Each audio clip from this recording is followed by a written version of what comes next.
Bonjour à toutes et à tous. Bienvenue dans l'émission La santé, c'est mon droit. Aujourd'hui, nous allons parler d'un sujet sensible, mais très intéressant, les erreurs médicales. Quand nous rentrons dans un cabinet médical ou un hôpital, généralement, nous leur confions que nous avons de plus précieux, notre santé. Et pourtant, erreurs de diagnostic, erreurs de traitement, catastrophes dans les actes chirurgicaux. Chaque année, des milliers de Français s'estiment victimes d'une erreur médicale. Et donc, nous allons voir ensemble comment ces erreurs arrivent et qu'il est possible de les éviter. Et si vous êtes concerné, que faire? Pour nous accompagner de cette réflexion, nous avons trois invités. D'abord, Maxime Caroubier, bonjour. Bonjour. Vous êtes victime d'une terrible erreur médicale. Et votre histoire a contribué à faire réfléchir sur la prévention des erreurs humaines dans les hôpitaux et pour une plus grande transparence médicale. Nous avons également le professeur et le docteur Marc Tadier, ancien chef de service du service de neurochirurgie de l'hôpital Bicêtre. Vous êtes distingué par le prix de position publique sur la sécurité des soins et les accidents médicaux évitables. Et enfin, vous, Maître Philippe Assor, bonjour. Bonjour. Fondateur du cabinet Assor Avocat, et vous êtes avocat spécialisé au droit du domaine corporel et membre de l'Association nationale des avocats aux droits des victimes. Merci beaucoup d'être avec nous aujourd'hui. Merci. Nous allons commencer avec vous, Maxime. Est-ce que vous pouvez nous partager la raison pour laquelle vous êtes avec nous aujourd'hui? Alors en fait, moi je devais me faire opérer du sinus le 6 janvier de cette année-là, et pour une raison banale. Et je suis parti me faire opérer. Et à mon réveil, j'étais borgne. D'accord. Et le pire dans tout ça, au-delà du fait d'avoir perdu la vue, c'est que j'ai dû faire 3 hôpitaux en tout, 3 opérations, pour qu'on m'explique qu'à la fin, non seulement j'étais borgne, mais que, en fait, j'avais plus d'œil. Et ils m'ont laissé partir de la première clinique sans me dire ça. On m'a dit qu'on a touché votre œil, mais on m'a pas dit la vérité. Mais alors, quand s'est-il passé exactement? C'est une opération qui a mal tourné? Ah oui, bien sûr. En fait, pendant l'opération, au lieu d'aspirer le sinus, elle a percé l'os du crâne au niveau du sinus, et derrière, il y a l'œil. Et avec un shaver, elle a, on va dire, haché et aspiré ce qu'il y avait dedans, donc mon œil. Et donc l'œil, il est parti dans la machine. Ah Mais oui. ça, on ne me l'a pas dit. On me l'a pas dit en sortant de cette clinique. J'ai dû attendre le 3e hôpital pour qu'on me l'explique après la 2e opération. Exactement, le 8. Je l'ai appris le 8. Donc vous, professeur, en tant qu'expert judiciaire et chirurgien, quand vous entendez ce genre d'anecdote, vous en faites une erreur médicale a des conséquences irréversibles sur la vie du patient. Qu'est-ce que vous en pensez? J'en pense d'abord beaucoup de tristesse pour ce qui est arrivé. J'ai une pensée aussi, même si ça semble paradoxal, pour le chirurgien qui a opéré et qui s'est retrouvé devant quelque chose qui est une catastrophe. Et ensuite, essayer d'analyser les causes et de voir comment elles pourraient ne pas se reproduire. D'ailleurs, vous avez écrit un livre extrêmement intéressant, Le scandale des accidents médicaux. Pourquoi avez-vous souhaité écrire ce livre? Qu'est-ce que vous voulez dénoncer?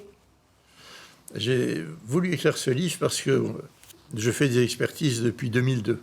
Okay. Et au fur et à mesure des expertises, j'ai vu que bien souvent, c'était les mêmes causes qui étaient à l'origine des mêmes catastrophes et qu'une grande partie de ces causes pourraient être évitées avec des mesures simples à mettre en œuvre. Alors, avant de parler de ça, est-ce que vous pouvez nous donner le contexte un petit peu? Est-ce qu'on a des chiffres?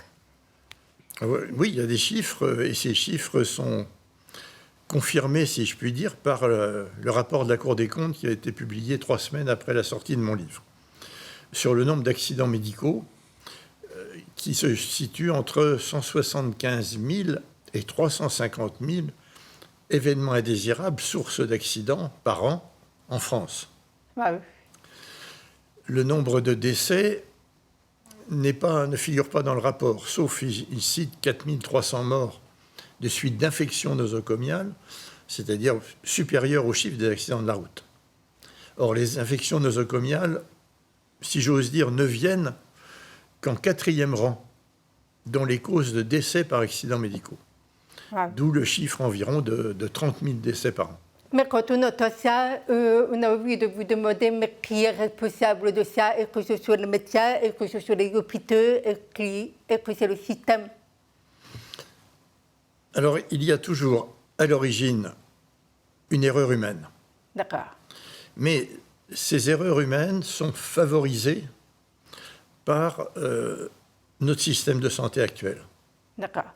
avec un certain nombre de causes.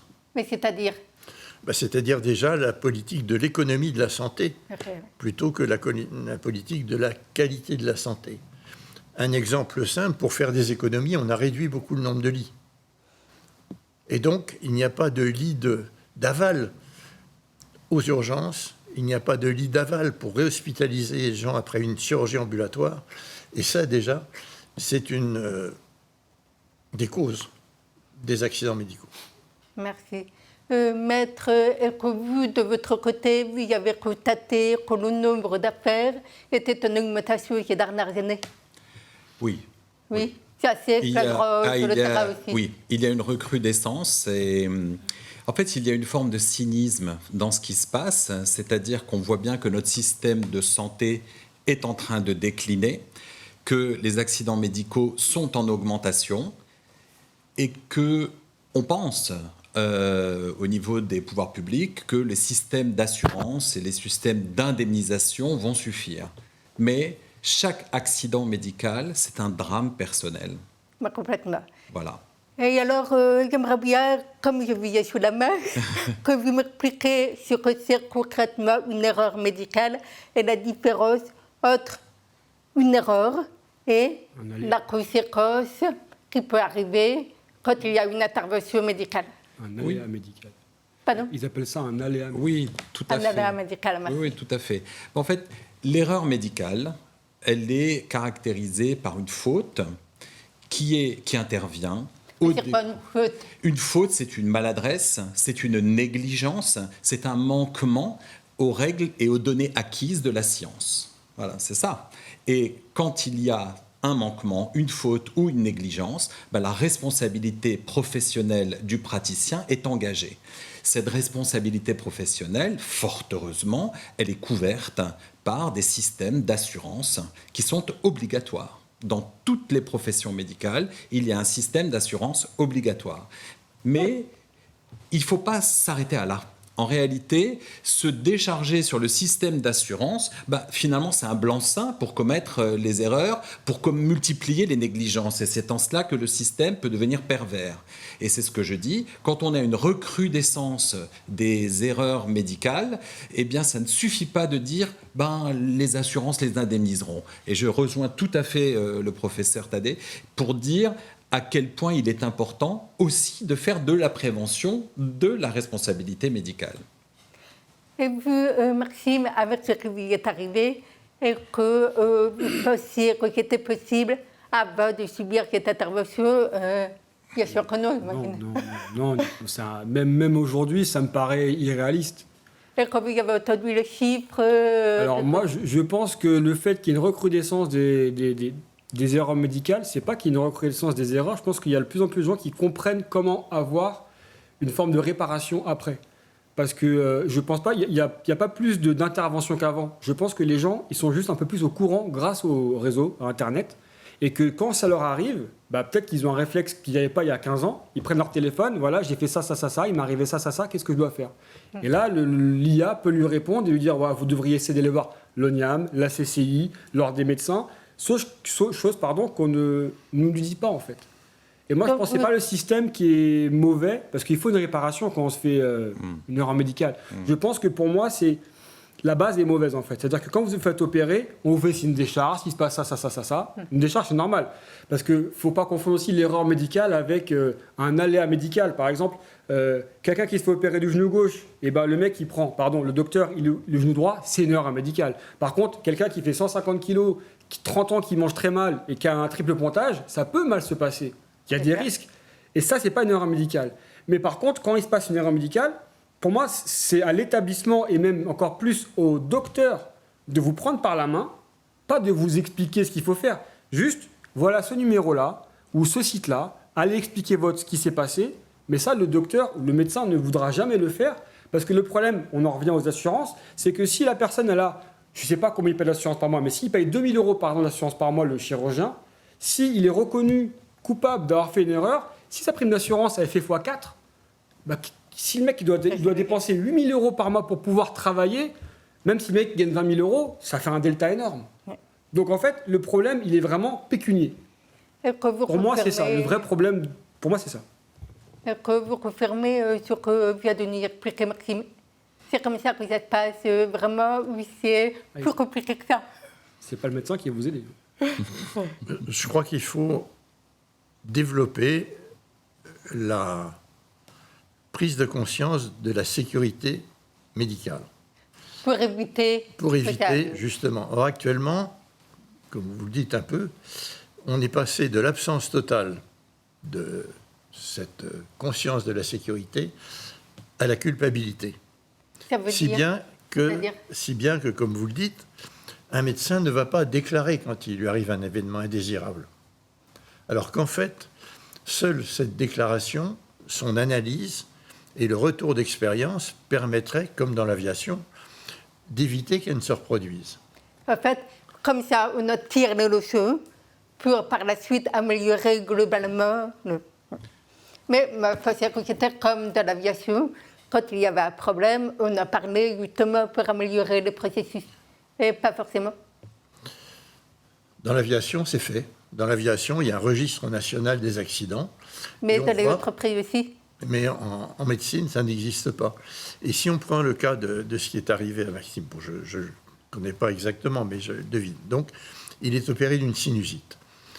Donc, c'est dans un espace inflammé, où tout est à la fois rouge et blanc, et où il n'est pas toujours facile de reconnaître les structures. Et donc, à ce moment-là, le chirurgien peut se perdre, comme un pilote dans le brouillard, et à ce moment-là, sortir de la piste. Je m'excuse de ce... et se retrouver dans l'œil. Sauf qu'en aviation civile, maintenant, il y a le GPS. Alors là, les otorinos qui m'écoutent vont brandir et être furieux, mais il existe des systèmes maintenant en chirurgie de reconstruction 3D qui permettent de se repérer dans le brouillard et d'éviter de se perdre. Alors bien sûr, ils ont un coût, mais le coût des accidents médicaux est tel que les pouvoirs publics feraient mieux de s'orienter vers une politique d'investissement, de généralisation de ce genre de matériel pour éviter ce genre d'erreur. Est-ce que vous connaissez les chiffres, le coût, on a vu le nombre d'accidents, le nombre de morts, mais combien ça coûte à la sécurité sociale, tout ça? Ça coûte actuellement plus de 11 milliards d'euros par an. Okay. Et dans ces 11 milliards d'euros, on ne chiffre pas le coût des arrêts de travail, le coût des arrêts définitifs de travail, le coût de certains équipements pour handicapés, et bien évidemment, là qui n'a pas de chiffrage, le coût affectif de quelqu'un qui a perdu son enfant, de quelqu'un qui a perdu son mari, ou d'un travailleur de 30 ans qui a perdu ses jambes et qui ne retravaillera jamais. Donc le chiffre se rapproche, hélas, des 20 milliards d'euros. C'est énorme. C'est énorme, c'est énorme. Mais alors, c'est par an? Par an. Ah, c'est énorme. Une hospitalisation sur 40 est en rapport avec un accident médical. Si on pense qu'il y a environ 15 millions d'hospitalisations par an, une sur 40, c'est un chiffre énorme. Et quand on sait ce que coûte une hospitalisation, ce sont des chiffres qu'il faudrait investir dans l'intelligence artificielle, dans le matériel, dans la prévention. Et dans la prévention, qu'est-ce qu'on pourrait mettre en place pour améliorer ça? Des mesures très simples applicables dès demain. Respect des checklists au bloc opératoire. Okay. Respect des mesures pour éviter les infections nosocomiales. Mise en place et standardisation de protocoles de surveillance en post-opératoire. Pour éviter, dans le livre, j'en parle un peu si vous voulez, mais beaucoup de complications se produisent en post-opératoire. Si elles étaient prises à temps, le soir même, des handicaps très lourds ou des décès seraient évités. Mais pour ça, il faut que dans chaque établissement, dans chaque cabinet médical, dans chaque service, il y ait ces protocoles standardisés sur des logiciels d'intelligence artificielle validés par les sociétés savantes. Et vous, maître, par rapport à ce que vous attendez, est-ce que vous avez d'autres propositions à nous apporter? Alors, en termes de propositions, c'est une chose, mais je voudrais rebondir sur quelque chose que vous avez indiqué et que je voudrais rectifier. Vous avez dit combien ça coûte à la sécurité sociale. Oui. Attention, la sécurité sociale, elle intervient au titre de la solidarité nationale. Oui. Mais ensuite, si vous êtes reconnu victime d'un accident médical ou d'une erreur médicale, la compagnie d'assurance doit rembourser à la sécurité sociale les frais dont elle a fait l'avance, ce qu'on appelle le recours subrogatoire des caisses. Donc, il ne faut pas tout confondre. Il y a la solidarité nationale, et ensuite, il y a le recours des caisses. Justement, on travaille beaucoup au niveau de la sécurité sociale. Oui, mais de toute façon, on doit avancer. Oui. Et puis, ça touche le public et ça touche le privé de toute façon. Oui, on est bien d'accord. Mais bon, voilà, c'est pas, la responsabilité médicale n'est pas aux frais de la sécurité sociale. Elle est surtout aux frais des compagnies d'assurance. Le deuxième point sur lequel je voudrais rebondir concernant ce que vous avez indiqué, effectivement, c'est une question d'information. Donc, est-ce que le fait qu'il y ait une information qui soit maintenant facilitée par les réseaux sociaux, etc., fait qu'il y a 10 ans, il y a 20 ans, il y avait moins d'actions? J'en suis pas totalement convaincu. Parce qu'il y a toujours eu des modes d'information, il y a toujours eu des bureaux d'information, il y a toujours eu des consultations organisées. Je pense qu'on s'oriente davantage vers une évolution des mentalités. D'aucuns diraient une forme d'américanisation, puisqu'on sait qu'aux États-Unis, ils sont très en avance sur le droit des victimes. Ils sont si bien en avance qu'il y a non seulement des dommages et intérêts de réparation, mais il y a des dommages et intérêts punitifs.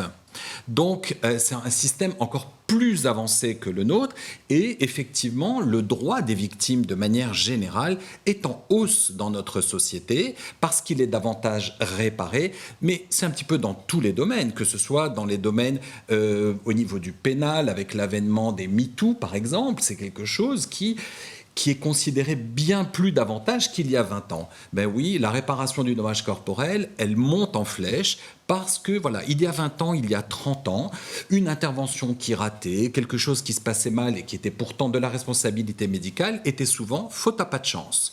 Aujourd'hui, pour arriver à une faute à pas de chance, il faut vraiment que le praticien le démontre. Et c'est en cela que voilà, le dommage corporel a évolué. Mais, oui, mais il y a quand même... J'entends ce que vous dites. Voilà. Mais le problème, c'est que quand on ne sait pas, on ne sait pas. C'est-à-dire que le gars, nous on peut parler, on habite en banlieue parisienne par exemple. On a des infrastructures, on peut parler à des gens. Le mec habite au fin fond du Périgord. Il s'est fait opérer, on l'a massacré. Il est dans son truc, dans son village avec 300 habitants. Il ne connaît rien. Il n'a pas d'aide, il n'a même pas de médecin. Il faut qu'il prenne sa voiture pour rouler 1 heure. Il n'y a pas que la France, il y a plusieurs France en France en réalité. C'est-à-dire que quand tu habites en métropole, mais dans des grandes villes, ça peut aller. C'est-à-dire qu'en connaissant quelqu'un qui ou par là, j'ai de l'expérience, mais le mec qui n'a rien, il ne peut pas savoir. Oui. Je pense vraiment que les gens ne savent pas du tout. Moi, avant ce qui m'est arrivé, je ne savais pas tout ce qu'il fallait faire. Et puis en plus, je suis tout seul, j'ai l'impression d'être un cas à part. Et quand on s'aperçoit, grâce à l'intelligence artificielle, aux réseaux sociaux, qu'en fait, il y a plein de gens qui sont passés par là avant nous, il y a aussi ça. Après, ce qui m'est arrivé, moi, j'ai créé, je ne suis pas du tout réseau social à la base, j'ai créé une page sur Instagram et sur TikTok. J'ai eu des retours de gens, mais il leur est arrivé des choses, mais c'est inimaginable. Genre. Des gens qui, à la fin, ils se suicident, les gens, à la fin. J'ai eu des histoires, j'en ai parlé la dernière fois. Une dame, elle avait un problème, ils n'ont pas trouvé au début, elle a été opérée 3 fois pour rien au final, et elle s'est retrouvée avec des filets dans les intestins, je ne sais pas quoi, là, pour retenir. Ils lui ont retiré l'utérus, alors que c'était rien à voir. Et à la fin, elle avait tellement mal, cette personne-là, qu'elle s'est suicidée à force de prendre des médicaments. Il y en a plein des trucs dont on ne se rend pas compte. Et les gens, ils me disent « Ah, mais je ne savais pas qu'il y avait le droit. Je ne connais pas. Quand on ne sait pas, on ne peut pas savoir. » Et c'est le rôle, je pense vraiment, au-delà de l'erreur médicale, on est des humains. Une erreur, ça peut arriver. Par contre, le médecin, il se doit, pour moi, il se doit de vous prendre par la main et de vous dire « Voilà, au moins, pas de vous accompagner de A à Z, c'est pas une assistance sociale, mais de vous prendre par la main, un numéro. Voilà, c'est le numéro de l'IAM. Voilà, parce que ça existe. Mais ils veulent pas. Ils ne veulent pas. Il y a trop de conséquences dans leur vie professionnelle et personnelle. Ils ne voudront pas aider les gens. Ça ne les intéresse pas. Alors, Pas d'intérêt. Alors, je pense qu'on touche à deux sujets. Je comprends très bien ce que vous dites, mais on touche à deux sujets. Le premier sujet, c'est la défense de la conscience humaine. C'est-à-dire qu'il n'y a pas un professionnel qui agisse pour nuire, surtout en matière médicale, à son patient.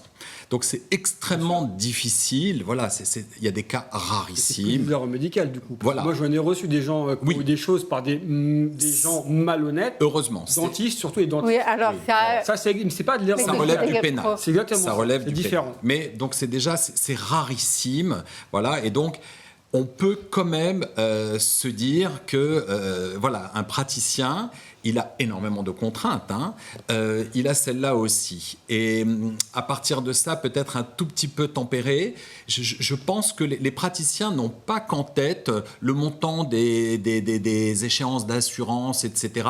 Ce n'est pas leur priorité. La deuxième, c'est que tout un chacun, mais ça c'est notre psyché, notre façon d'être, nous avons tous des modes de défense. Et un des modes de défense prééminents, mais quelle que soit la situation, c'est le déni.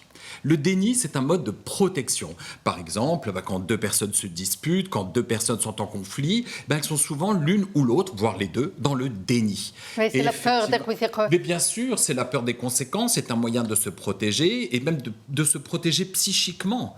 Donc pour dépasser ça, mais heureusement qu'on a les procédés expertos, etc., qui font que, même si je fais des tas d'expertises, j'interviens dans beaucoup de dossiers pour beaucoup de victimes, je peux vous assurer qu'en matière de responsabilité médicale, j'ai très rarement des praticiens qui disent « c'est ma faute, ma très grande faute ».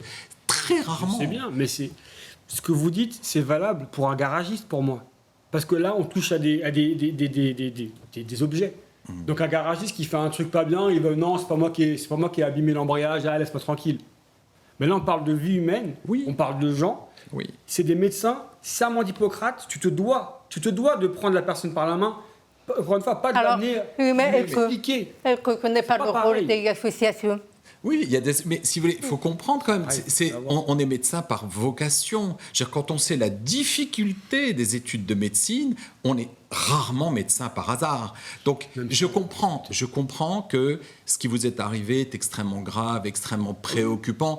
J'ai presque envie de dire qu'en termes de responsabilité médicale, c'est caricatural. Je veux dire, c'est caricatural. Bien sûr. Mais il y a beaucoup de dossiers où on apporte de la nuance et où on ne peut pas dénier à ces praticiens, et c'est pas vous, monsieur le professeur, qui me contredirez, que être médecin, c'est un sacerdoce. Hein. C'est vraiment quelque chose qui est extrêmement lourd. C'est intervenir sur du vivant, c'est intervenir sur de la chair. Il y a des chirurgiens qui ouvrent des ventres, qui ouvrent des cerveaux.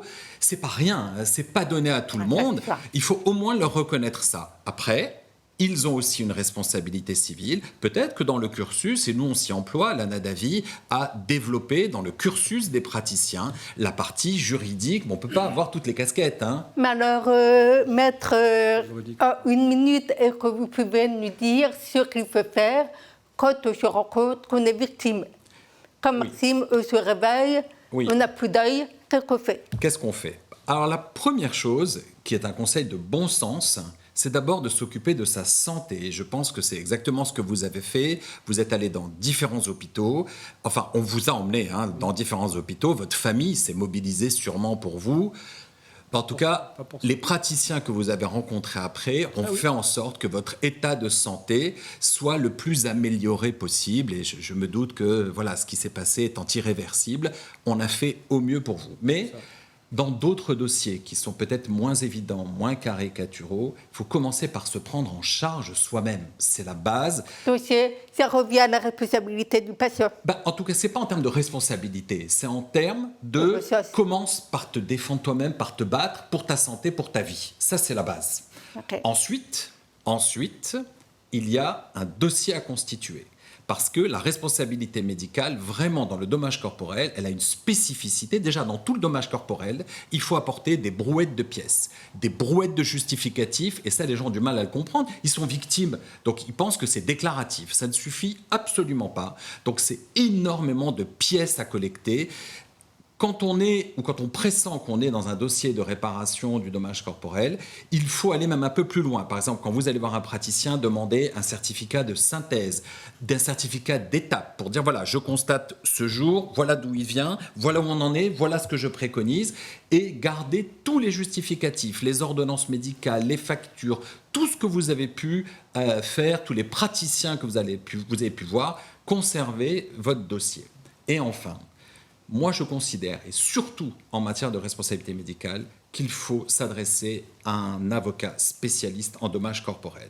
C'est un tel parcours pour la victime, et j'imagine que vous êtes dans les affres de ce parcours, que déjà tout seul, alors qu'on est effondré, qu'on est atteint dans sa chair, on n'est plus le même.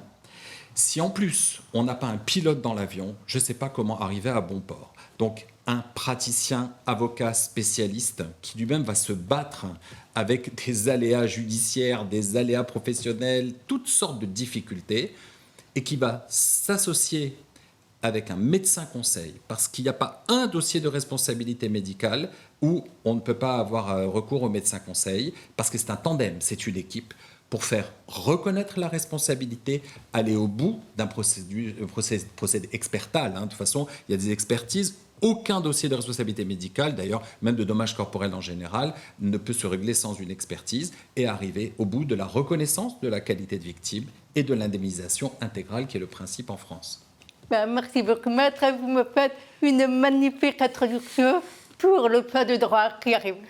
Donc, vous l'avez entendu, si vous êtes victime d'une erreur médicale, vous devez prioriser votre parcours de soins pour une prise en charge la plus complète possible. 2.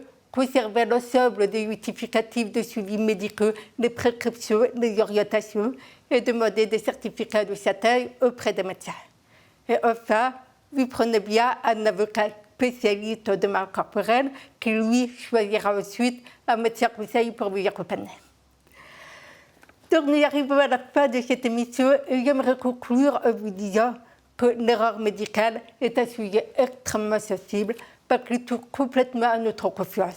Et en même temps, je tiens à préciser qu'en parler, je n'ai absolument pas attaqué la médecine. C'est au contraire chercher à la rendre plus sûre, plus transparente et plus humaine. Parce que n'oublions pas que derrière chaque chiffre, chaque statistique, il y a une personne. Et derrière chaque erreur reconnue, peut-être un autre cas qui sera évité. Donc merci à vous infiniment, chers invités, pour votre éclairage, votre confiance. Et puis à vous qui nous écoutez, merci beaucoup. Et à très vite pour la prochaine émission.